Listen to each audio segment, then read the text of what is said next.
In 1953, the CIA helped overthrow a democratically elected government in Iran, not with tanks or missiles. Instead, they used money, propaganda, and orchestrated riots to bring down an entire regime. With just $1 million, they changed the fate of an entire nation.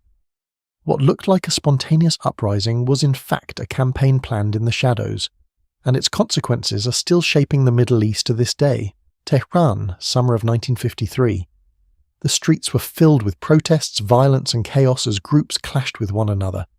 The press suddenly turned against the government, crowds appeared from everywhere, and fear spread throughout the city. But none of it was random, it was all part of a plan. Behind the scenes, agents were paying crowds, manipulating information, and pushing the country to the brink of collapse. This was not a revolution, but a disguised coup. What happened in Iran that year did not just overthrow a prime minister, it destroyed a young democracy and paved the way for decades of authoritarian rule. It also planted the seeds of anger and mistrust that would later explode into the Iranian Revolution. The story of 1953 does not belong only to the past. It helps explain many conflicts that still exist today. To understand the modern Middle East, you have to start here. But to understand why such a coup happened, we have to go back a few years earlier, to a place in the middle of the Iranian desert. There was no politics, no protests, only oil, and it was this very place that became the center of a global power struggle.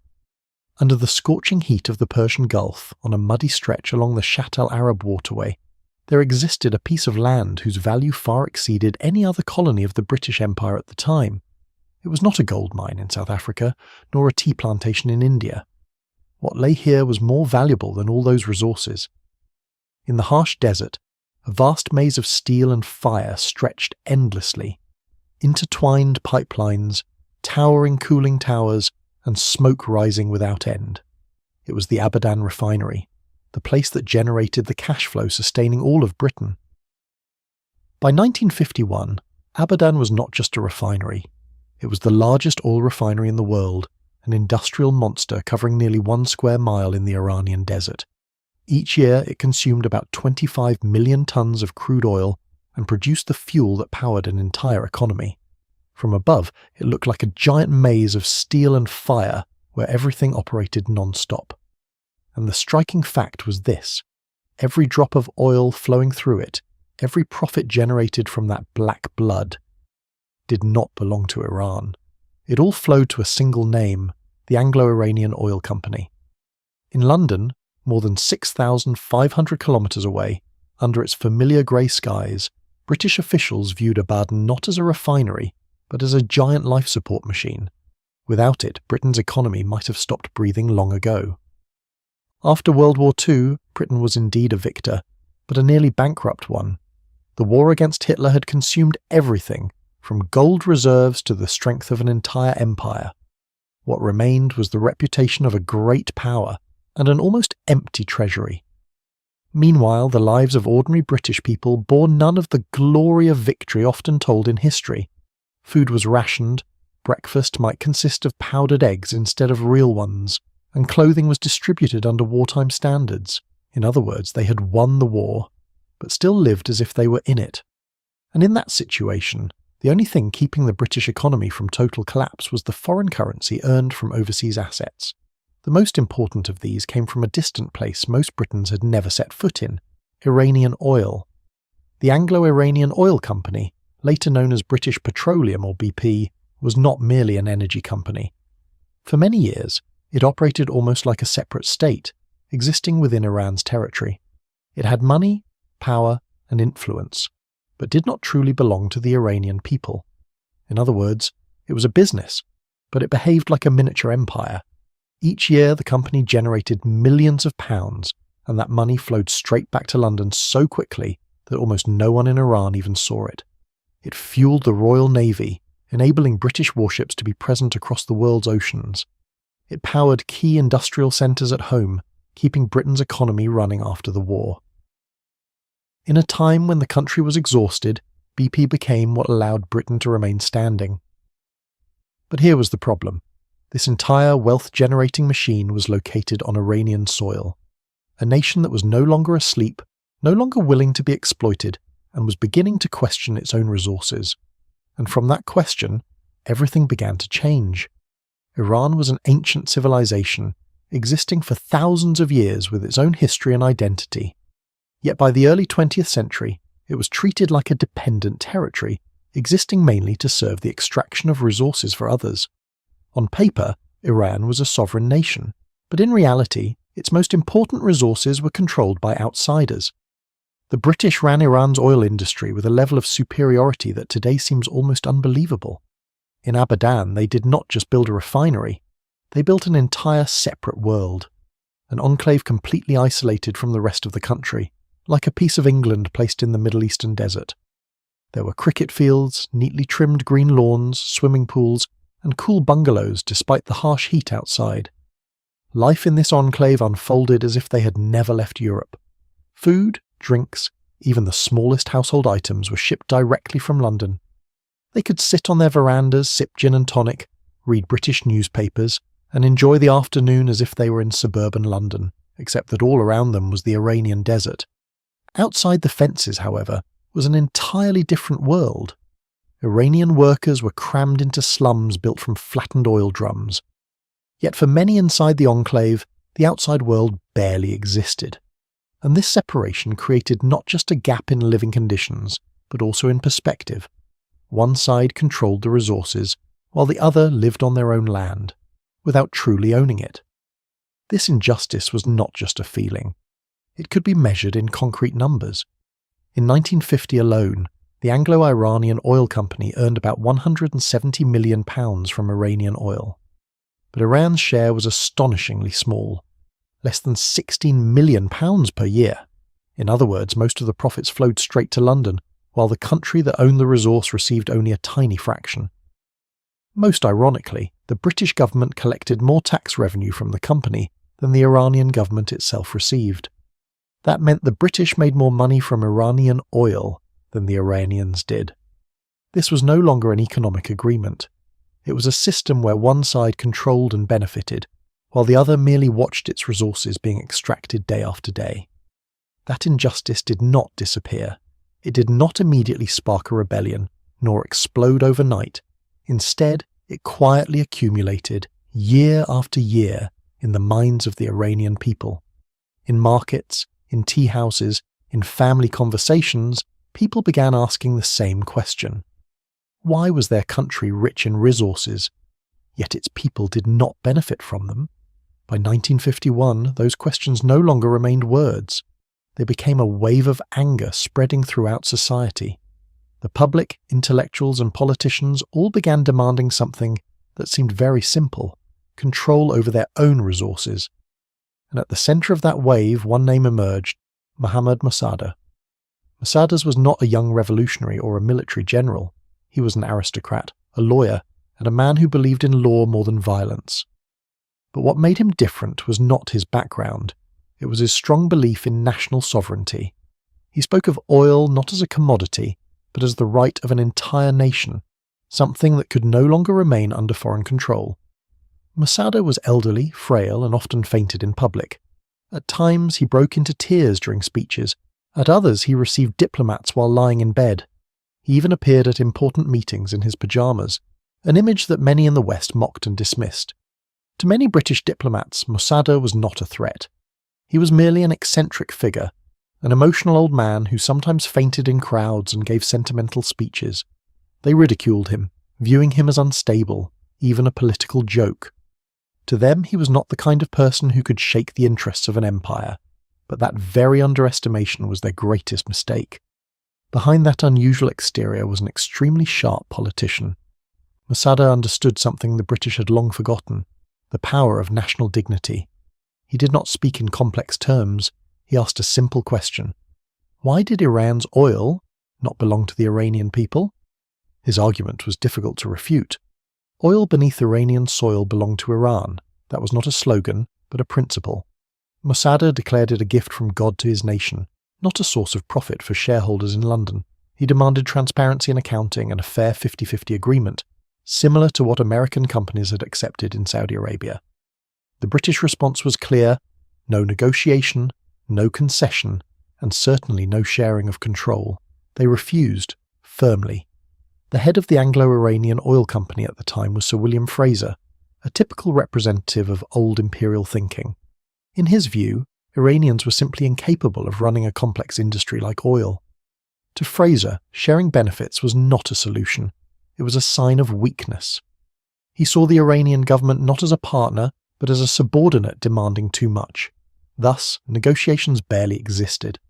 The demand for transparency was rejected immediately. The idea of fair profit sharing was dismissed. Fraser believed that by maintaining a hard stance, the Iranians would eventually back down. In his mind, they lacked the skills, expertise, and certainly could not operate the massive Abadan system without the British. But that confidence mixed with arrogance became their greatest mistake. Instead of forcing Iran to retreat, it pushed the situation past the point of no return.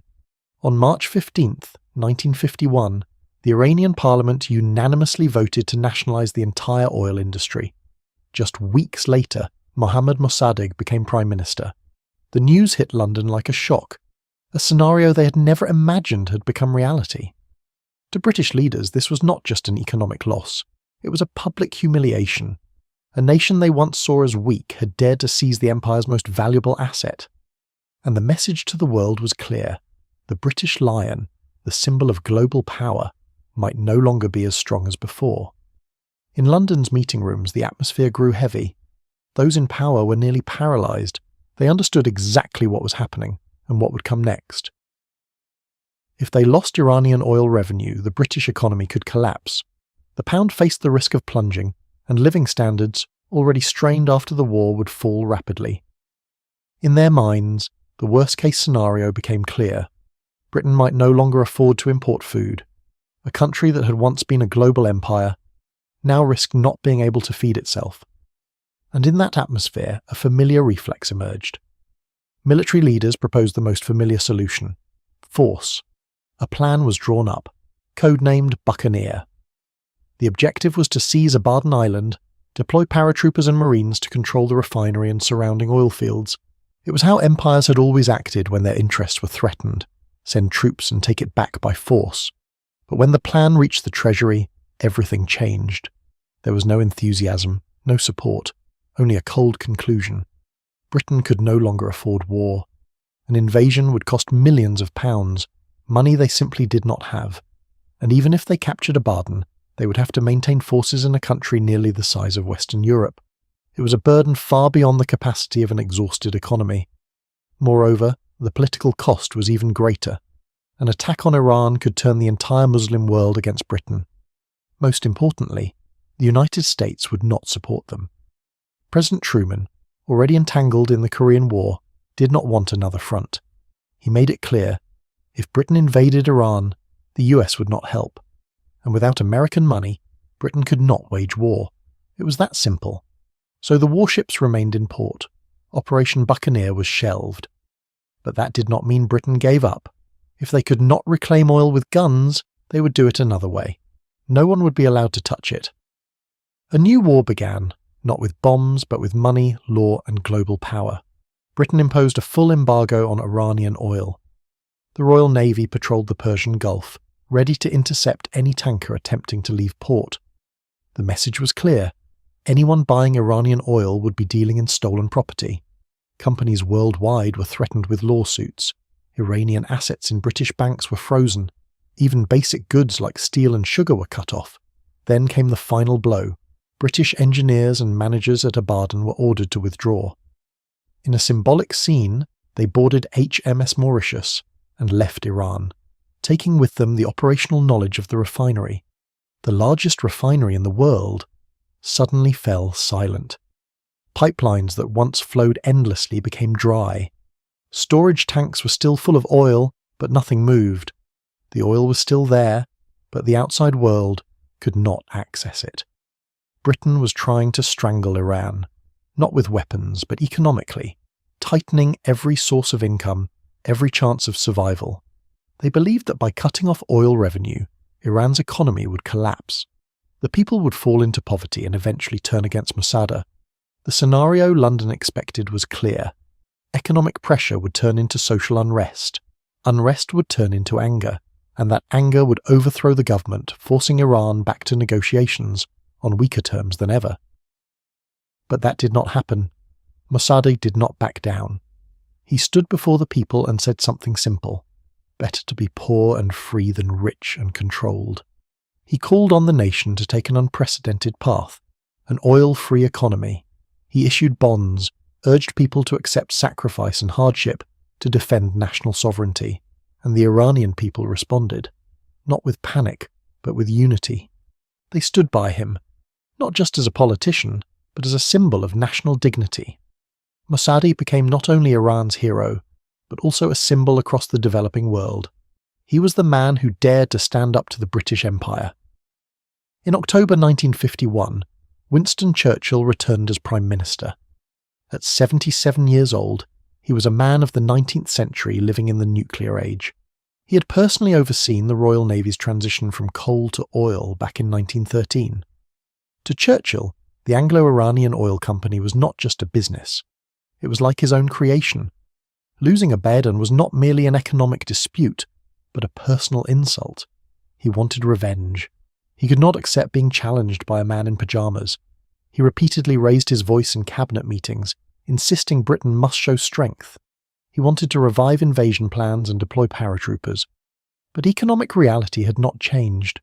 Britain's economy was still struggling, gold reserves dwindling. Most importantly, the Americans still refused any war. Churchill, a legendary warrior, bitterly realized he was leading a declining power.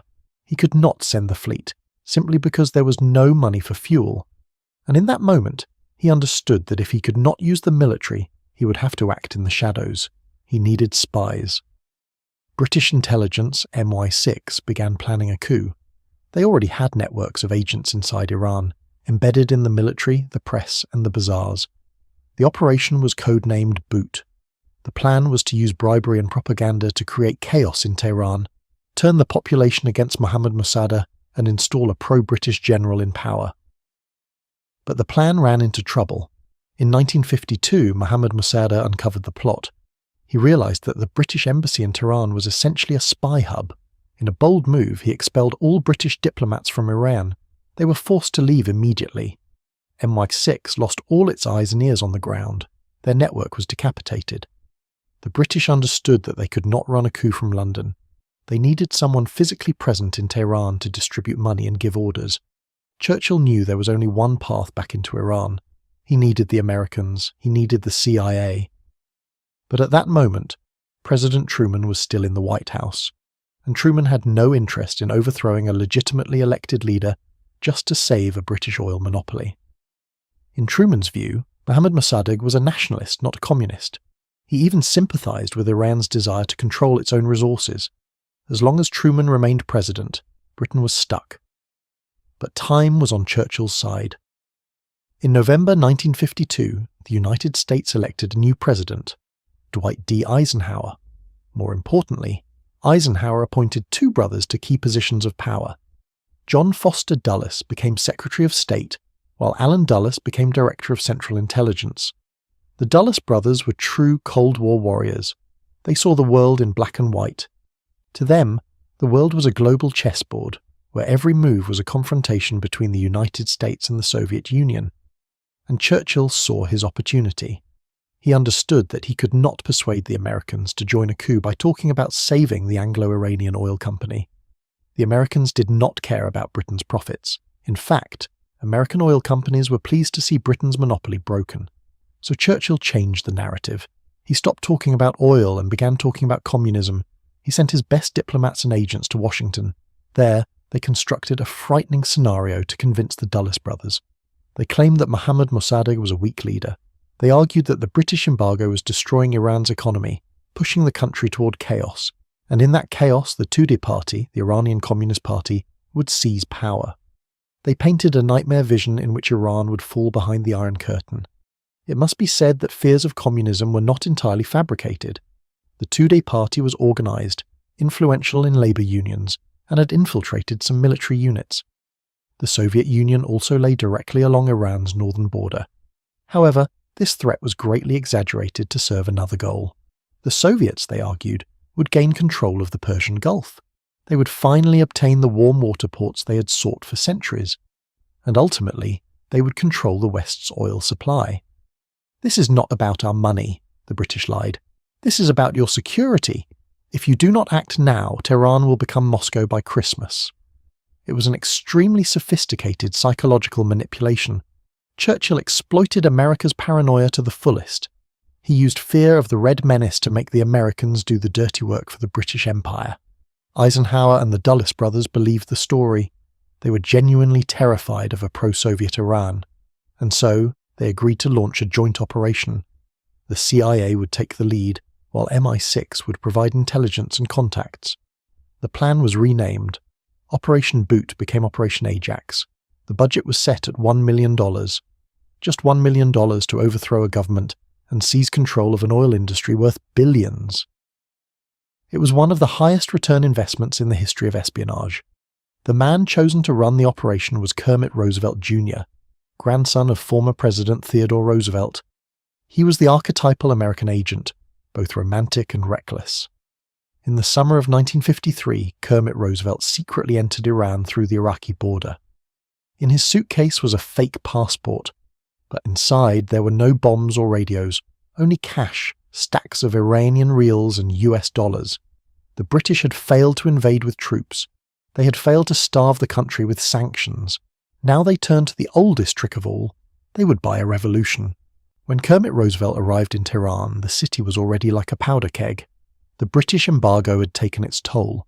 The economy was on the brink of collapse. Inflation was rampant. The middle class was wiped out. Those who had cheered for Mossadegh 2 years earlier were now struggling with hunger and insecurity. The unity of the nationalist movement began to crack. The stage was set. The script was ready. The actors, from generals, gang leaders, journalists to clerics, stood behind the curtain waiting to be paid. In London, Churchill sat smoking cigars, waiting for the telegram that would confirm success. He knew this was the final roll of the dice for British power in the Middle East. If the coup failed, the British Empire would be finished in the region.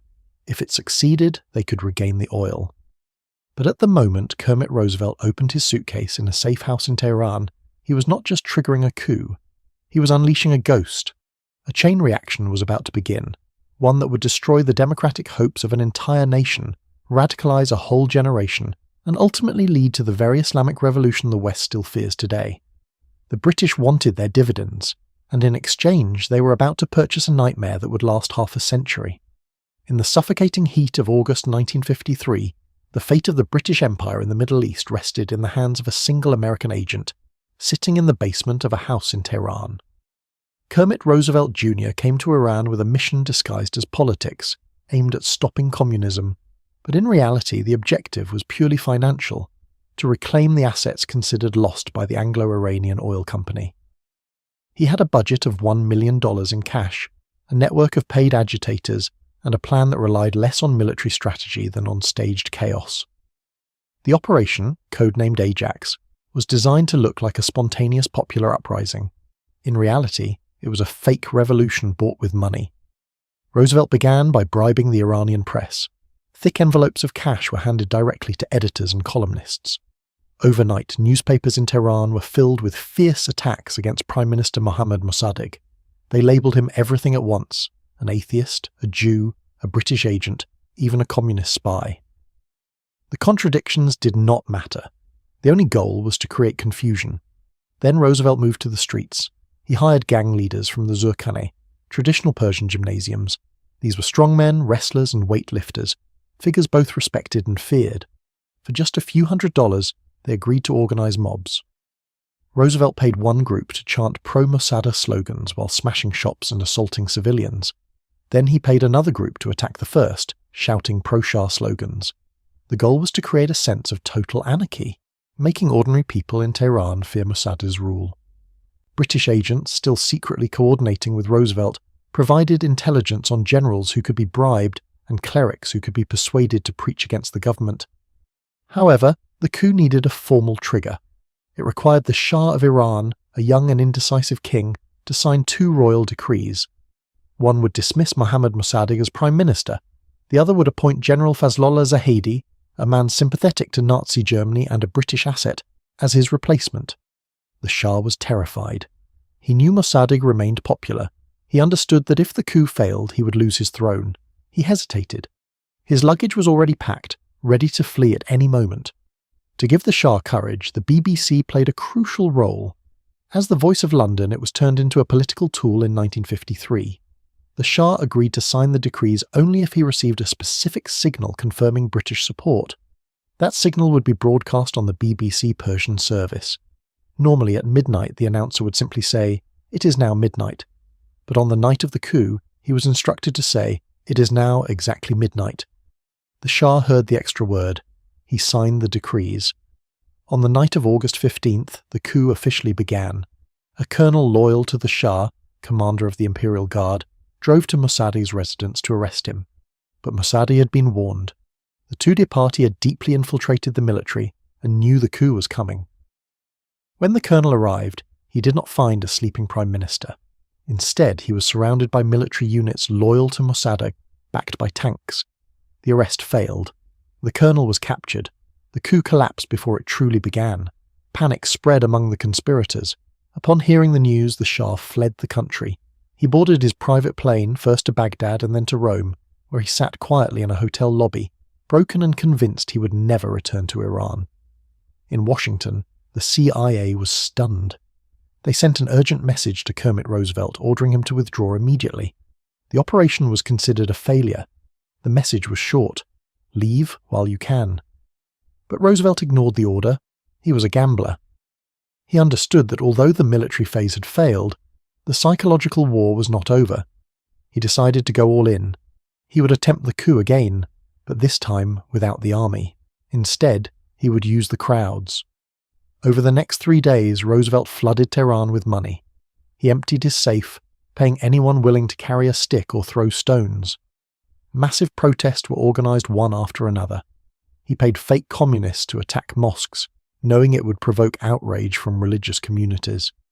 He paid clerics to call for jihad against the government. On August 19th, the second wave erupted. It was a wave of violence bought with cash. Thousands poured into the streets, marching toward government buildings. They burned offices of pro-Mossadegh newspapers and attacked police stations. Crucially, military units that had previously remained neutral began switching sides. They saw the balance of power shifting. General Zahedi, who had been hiding in a CIA safehouse, reappeared, riding atop a tank. The final battle took place at 109 Coups Street, Mossadegh's residence. It was a brutal close-range siege. Tanks loyal to the Shah blasted open the gates. Mossadegh's guards fought back with machine guns and anti-tank weapons. For hours, the street became a battlefield. Hundreds were killed. The house was bombarded into ruins. Finally, when ammunition ran out and the roof collapsed, Mohammad Mossadegh surrendered. He emerged from the wreckage of his own home, an old man in pyjamas who had dared to tell the British Empire that Iran was not a gas station. He was arrested. The national radio station was seized. The announcer declared that Mossadegh's government had been crushed and that the Shah remained the legitimate ruler of Iran, currently in Rome. When the Shah heard this while having lunch, his face reportedly turned pale. "I knew it. They love me," he is said to have remarked. He flew back to Tehran as a victor, welcomed by the very generals who had sold out their country. In London, Winston Churchill was overjoyed. He lit another cigar. The gamble had paid off. The thief had been caught. The oil was safe again. The British Empire believed it had proven it could still overthrow governments and impose its will on weaker nations. But when the dust settled and bankers arrived to divide the spoils, the British received a bitter shock. They had launched the coup to save the Anglo-Iranian Oil Company. Their goal was to restore monopoly control. They wanted to return to owning 100% of Iran's oil production. But the Americans, who had done the heavy lifting, funding bribes and organising unrest, had a very different plan. The US government made it clear to Churchill that the era of monopoly was over. Britain's age of exclusive colonial control had officially ended. If Iran's oil industry was to restart, it had to be under an international consortium. The 1954 agreement was, in reality, a humiliation for Britain disguised as victory. The Anglo-Iranian Oil Company was renamed British Petroleum, or BP. However, it was forced to give up 40% of its shares to a group of American oil companies, including Standard Oil and Texaco. Another 14% went to Dutch and French companies. Britain was left with only 40% of an asset it once fully owned. Churchill may have won the battle in Tehran, but he lost the long-term struggle for dominance. He had invited the American fox into Britain's henhouse.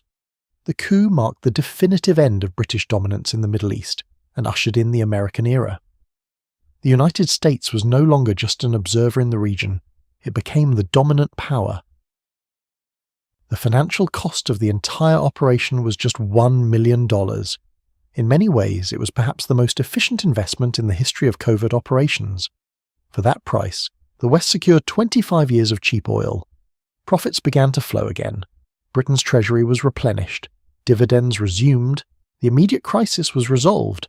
But the real bill for this coup would not come due until 25 years later, and it would not be paid in money. By overthrowing a nationalist, secular and legitimately elected leader, Britain and the United States destroyed Iran's political centre.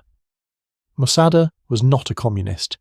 His removal was not simply the elimination of an individual, it shattered Iranian society's belief in the possibility of reform through peaceful means. For many Iranians, the lesson was clear. The law could not protect national sovereignty, and elections could not safeguard the will of the people. Mosaddegh himself had been a liberal who aspired to build a modern constitutional state. By removing him, the West sent an unmistakable message to the Iranian people. The path of democratic change was a dead end. If they wanted to change their country's fate, the ballot box was almost meaningless, because the CIA could overturn any result at any time. The consequence was that only one path for resistance remained: the mosque. The Shah was restored to the throne and did not take long to turn himself into a dictator. He lived in a constant state of paranoia because more than anyone else, he understood that the crown on his head was a gift from foreign powers, not the choice of the Iranian people. He established a secret police force called Savak, trained directly by the CIA and Israeli intelligence. Within a short time, Savak became notorious for its brutality and ruthless repression. They hunted communists, liberals, and anyone who so much as whispered a word against the king. For 2 decades, the Shah ruled Iran with an iron fist, backed by the steady flow of oil money from the new consortiums. He pushed modernization, building highways and expanding universities. Yet wealth flowed only to the top, while corruption became increasingly blatant. As a result, resentment in society continued to grow. In the mosques, clerics began telling a familiar story, the story of 1953. They spoke of how the United States, the Great Satan, and Britain, the Old Fox, had stolen the dignity of an entire nation. Mohammad Mossadegh was transformed into a martyr, not of liberalism, but of resistance. The leader of this religious opposition was a man in exile, Ayatollah Khomeini. And in 1979, the final price came due. The Iranian Revolution swept the Shah from power. It was the culmination of anger that had been building since 1953, erupting when students stormed the US embassy in Tehran and took 52 American diplomats hostage. That anger was not only about the Shah being allowed to leave the country for cancer treatment, it was also directed at Kermit Roosevelt, at the CIA, and at the coup itself that had taken away Iran's right to self-determination. They believed they were fighting the battle of 1953 again, but this time they were the victors. The West's loss of Iran in 1979 became one of the most serious geopolitical disasters of the century. A pro-Western regime collapsed, replaced by a government the West could not control. What began as a secret coup ultimately created one of its greatest adversaries. It produced a hostile regime whose aftershocks still haunt the Middle East today. From it came the Iran-Iraq War, the rise of Hezbollah, and the nuclear standoff the world still faces. All of these consequences can be traced back to a decision made in London in 1951, when the accounting interests of an oil company were placed above the sovereignty of an entire nation. Winston Churchill believed he was saving Britain's economy. In the short term, he was right. Oil revenues helped sustain Britain's welfare state for nearly another decade. It allowed Britain to maintain the appearance of a superpower a little longer, but the price was the moral credibility of the entire West. The coup exposed a harsh truth. When economic interests are threatened, values like democracy and freedom can be cast aside. In that context, the British Empire was no different from an asset recovery machine, operated and protected by its intelligence networks. This seizure of oil was the final breath of an old imperial way of doing business. It may have been a tactical victory, but it ultimately became a strategic disaster.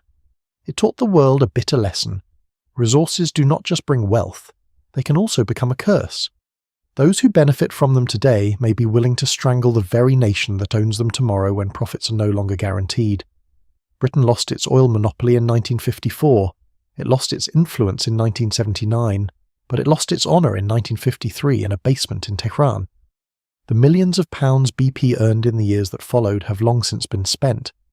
But what remained did not disappear. It lives in the memory of an entire nation, and in the way it views the world. This was not just a coup. It was the moment when faith in democracy was broken. And when that faith disappears, moderate paths disappear with it. The $1 million coup succeeded. But what it created could never be brought back. And to this day, the world is still living with its consequences. So if you enjoy videos like this, please subscribe to the History Toons channel so you don't miss the next historical stories. Every week we will take you back in time to explore the events that have shaped the world today. Thank you very much for watching until the end of the video, and see you again on the next historical journey.